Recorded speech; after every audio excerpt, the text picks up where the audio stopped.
Welcome to the lecture on Planning and Decision Making, HPA 400, the Principles of Public Health Management. You will learn the definition of planning and the understanding of the purpose of planning, the benefits and the pitfall of planning, why managers plan, and the relationship between planning and organizational objective. You will also learn the various types of plans that are used, and this will help you in deciding what type of plans would be useful in your organization. In our case study, you will have the opportunity to apply the principles of planning and the types of plans that you may recommend during emergency crisis. As part of planning, you will need to understand the steps of decision making, specifically rational decision making. Under crisis, under circumstances where there is limited resources or allocation of funds, you may be pressed for time and pressure. But with rational decision making as a tool in your toolbox that you could revert to during these crisis situations, you may then make a rational decision making to then come up with a great rational plan. There are also different types of process when a group is needed to make a decision. And last, we will use the theories of forecasting as a way to guide decision making and making plans. Planning is the first stage of management. It is one of the 4 functions of management. The primary purpose of planning is to help the organization achieve its objective. Every plan should be linked with the objective, enables concentration on the most important jobs, minimize the cost of performance, and provides a foundation for teamwork. What are the advantages of planning? Well, it could help managers plan for the future. It can enable decision coordination with various stakeholders, with the community, with your boss, with your employees. It can help managers and employees perform better when they follow a plan, or there's some type of structure to know where the beginning and the end. It can encourage directing efforts towards activities that help establish their tasks. It can encourage development of task strategies. Once you can lay out all the different tasks that needs to be done or all the goals that need to be achieved, you can then work together to establish what's the best plan and the most cost-efficient, cost-saving, or time-efficient way to reach those goals.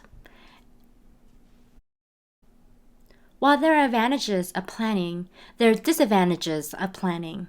What could those be? First, not involving the right people as part of the planning process. Look around at the problem. Who is making the impact? Who will be impacted by the problem? Who will be impacted by the solution?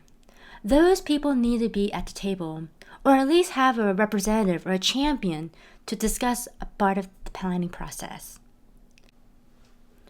Another disadvantage of planning is spending too much time on the non-essential. Have you heard of the phrase, paralysis by analysis?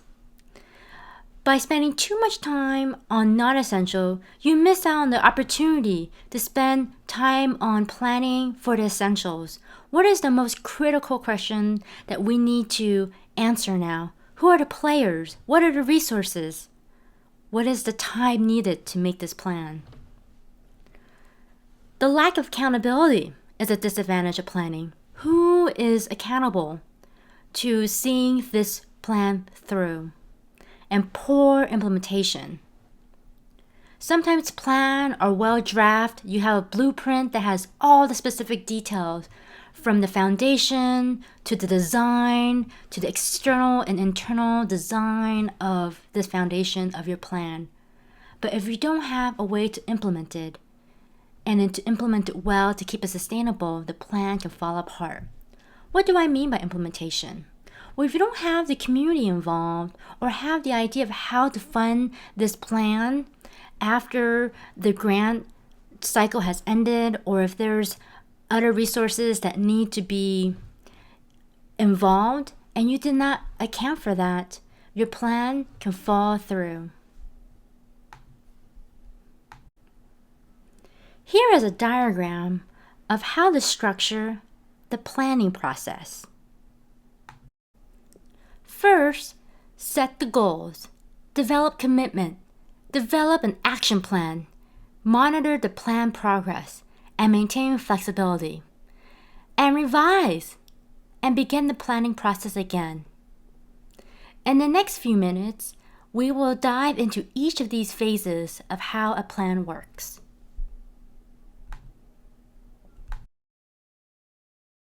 First, set goals. As the manager or leader, you are responsible to direct the behavior to increase the effort to setting these goals.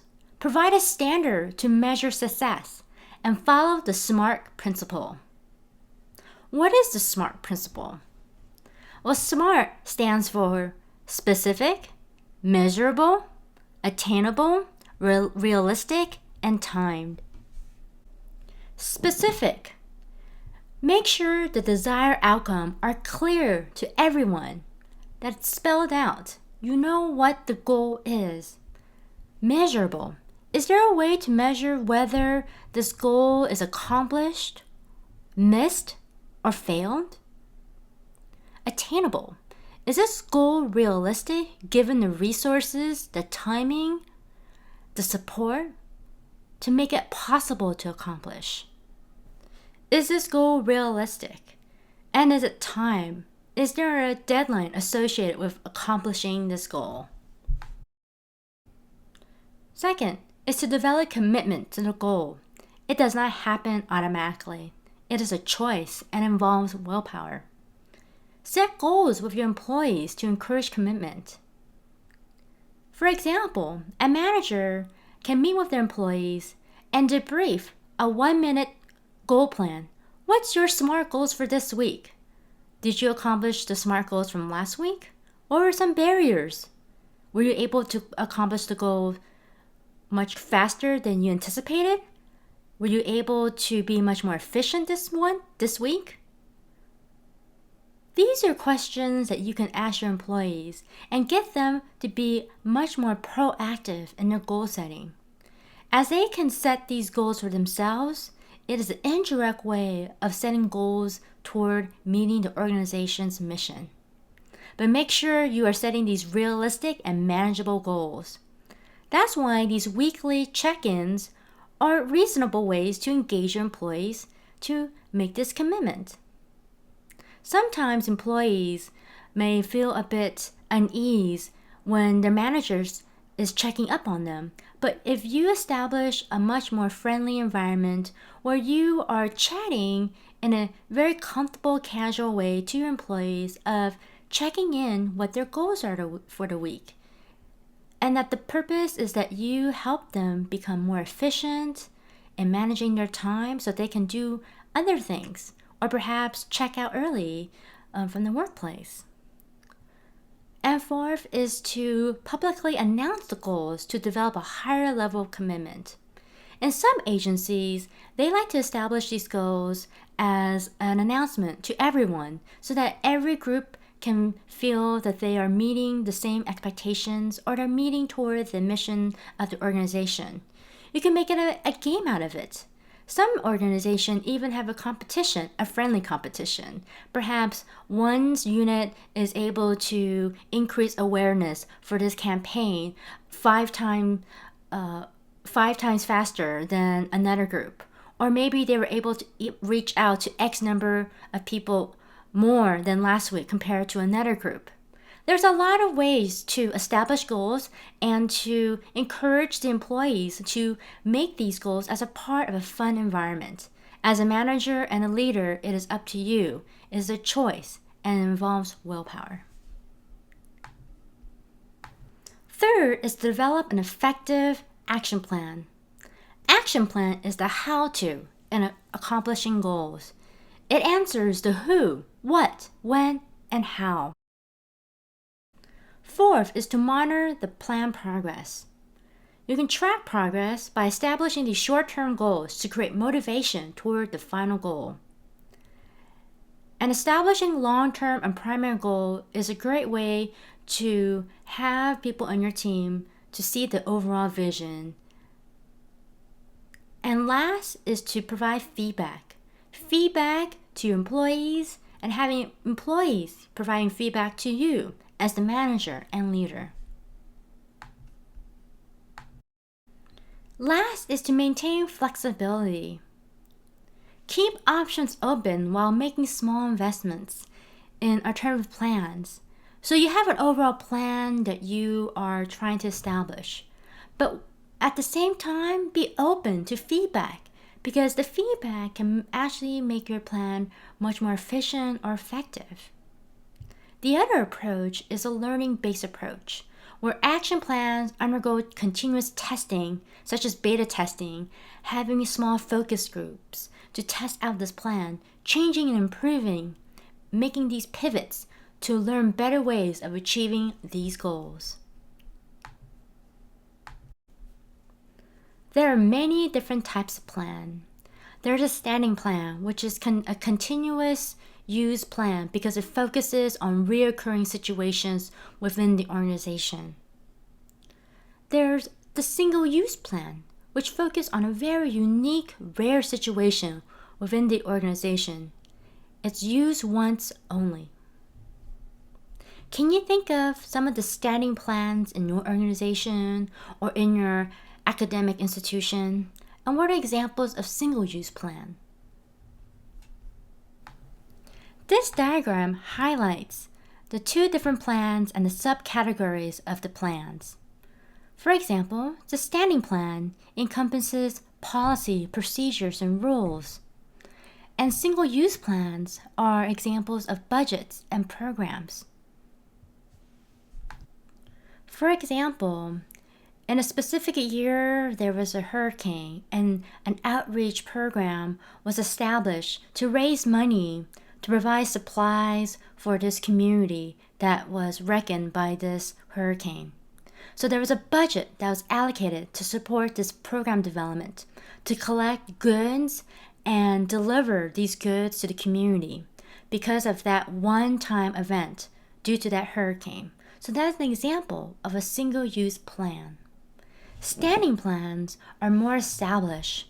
You can review back some of the student policy in your handbook. That's an example of a standing plan that ensures the different types of activities, the numbers of credits, the numbers of classes, the type of electives and selectives that you need to take in order to graduate with this degree. The examples of standing plans are policy, procedures, and rules. Policy is a standing plan that provides broad guidelines for taking action to remain consistent with organization objectives. Procedures are the how-to of the policy. It outlines the actions taken to accomplish a task. Rules are designated specific required actions of an organization member can and cannot do. It describes the operations, the processes, the behavior, and the system.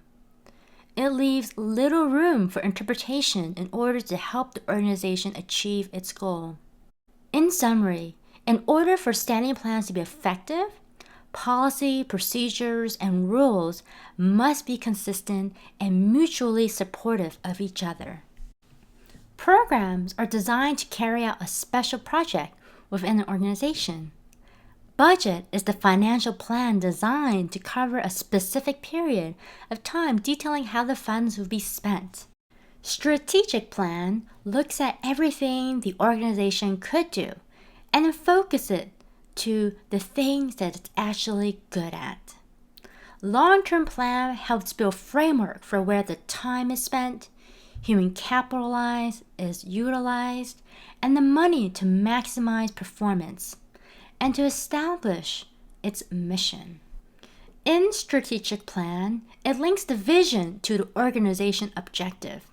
Tactics are the means by which a strategy is carried out. Tactical plans are detailed plans to respond to specific problems or opportunities. An opportunity could be a funding announcement that became available, or a donor was able to give extra funds to establish a new program. Therefore, it may deviate from your overall plan.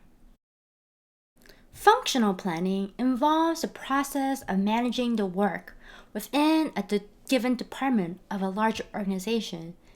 It identifies employee strengths, identifies the department's outputs and objectives, and makes a plan that assesses the work progress. Contingency plan is an alternative course of action implemented to meet the needs of a changing or unplanned event. For example, you may have a plan for implementing a new community center given the state budget. However, the economic crisis is sometimes unplanned, so it may affect the state budget. In that case, you may need to change the course of action of creating a new healthcare center in your community, or may delay the type of plan necessary, or you may need to decrease the budget that's required to make this new healthcare center. Scenario planning allows you to view the world and the current situation in various different contexts. It allows the manager to make these decisions and to eliminate the drivers of change. The parameters are most sensitive to driving the change or establishing the goal to meet the mission of the organization. For example, you could develop these what-if situations. You could project the most pessimistic situation or the most optimistic situation, and then make these different plans to identify these future scenarios and learn how to deal with each of them if they were to occur. Scenario planning is often used in emergency preparedness. What if the hurricane level strikes to the highest? Or what if there was a forest fire in California? Or what if the drought season extended than what we anticipated? These are all what-if situations that allows managers to plan ahead into the future. And this leads us to the next type of planning, which is forecasting. It helps management attempt to cope with the uncertainty of the future by determining the direction of future trends, determine how to allocate resources. By making these projections, we can then work backwards to where we need to be at right now. How should we be spending our time, our funds to establish this goal in the attempt that the future will be X, Y, and Z, or the budget will decrease by X, Y, and Z, or increase by X, Y, and Z? Forecasting is a type of scenario planning, but involves in projecting into the future, where scenario planning could be something that is done right now. What if this was to occur right now? What would be the different parameters or the different plans that we would follow? In setting organization objectives, there are usually three types. There are the short-term objective, which are objectives to be achieved in 1 year or less. Intermediate term objectives are objectives to be achieved in 1 to 5 years. And long-term objectives are to be achieved in 5 to 7 years. Now we will discuss the process in rational decision-making. First is to define the problem. A problem exists where there's a gap between desired state and the existing state. Second is to identify the decision criteria, the process of selecting what needs to be done, determining what is relevant in making the decision. The more criteria a potential solution meets, the better the solution will be. Frame the decision maker's interests, values, and personal preference. Third is to weight the criteria. Weigh the criteria in order to give the correct priority in the decision. There are two types of methods in weighing the criteria. The first is an absolute comparison. Each criteria is compared with a standard or ranked on its own merit. Relative comparison is that each criteria is compared directly with every other criteria. Fourth is to generate an alternative course of action. Be open-minded to alternative plans. Evaluate each alternative. Look at the positive and negative consequences of each alternative and compute the optimal decision. Evaluate each alternative using the weighted criteria and select the alternative with the highest score.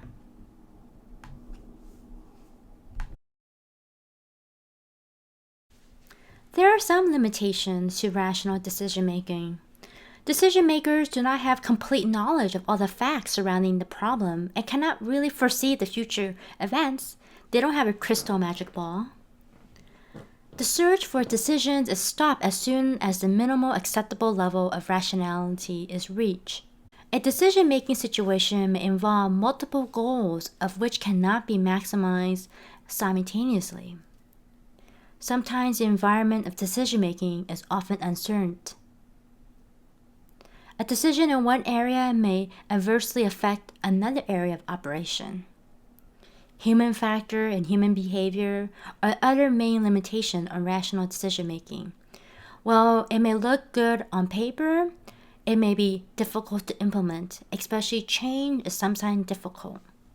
Group decision-making involves a type of participatory process in which multiple individuals acting collectively analyzing the problem or situation and considers and evaluate alternative and selects a plan. Usually these type of group decision-making ranges from 2 to 7 people. As you work on your case study, this is an opportunity for you to engage in group decision-making. This is one of the key aspects of management. It's not only learning the theory and the framework, it's to apply what you learn from this class in real life events. So the case study that I had chosen for you to work on together for this first assignment is based on a real case, the Hurricane Sandy, that occurred on the East Coast. You may then have this opportunity to apply what you learned from Chapter 1 and 2 on management theory and leadership and group decision-making and decision-making in general. As a part of this case study, you will work together in recommending a type of plan for the health care administrator at this hospital. Their main question to you is, should we evacuate or stay? There's no wrong or right answer to this case study. The purpose of a case study is the process. How are you thinking about the problem as a group? The engagement with the team members. How you collectively think about the problem and individually, and how you come together to make a recommendation. As part of this case study activity, you are transported back in time. You are not allowed to use any information since then. So this event took place a few years ago. So since then, do not Google any current events, any references that happened after the series event that occurred in this hospital. You can only use the content that is presented to you in this case study. Do not cite any evidence outside this case study. This is one situation where I do not encourage you to make any references. The only references that you are using is this case study. Pretend that you are back in time and this is a crisis and they have asked you as part of this healthcare management team to help this organization to make the right decision. Or in this case, make the best decision that's possible given the circumstances. The deliverable that is expected of your team is to present a memo to the hospital administrator that are contemplating this decision, where to evacuate or to stay. And you will present your case, the type of plan, and the rationale for your plan based on what you learned in Chapter 4 and also what you learned in Chapter 1 and 2 on management style. The case provides very detail about the organization structure, the managers, the leaders, the administrator, the management. Read about their history in planning, especially during crisis. Try to understand their perspective. A memo is a short, concise document, very similarly to an executive summary. Pick the main points that you want to express that establish the plan that you want to present to the hospital administrators. Express your rationale for this type of plan compared to alternative plans that may be available. I am most interested in the process of your decision making as a group, the process of teamwork that you're able to establish in this first assignment. Use this opportunity to gain insight about planning as a group and planning in general using this case study. And use this case study as a vehicle to think about what could be ways that I could use the tools that I learned from this case study in my workplace, at school, or at my future job. In any situation in the future, you will be involved with some type of planning. By using case study as a vehicle to apply what you learn in class to real world setting is an opportunity for you to really grasp the concepts beyond the pages of a book and to put yourself in that situation. And in this case study, I give you an opportunity for role play. You are hired as a consulting team to work with this group. What would you do? What would you recommend them to do? Have fun on this case study. See you on Blackboard.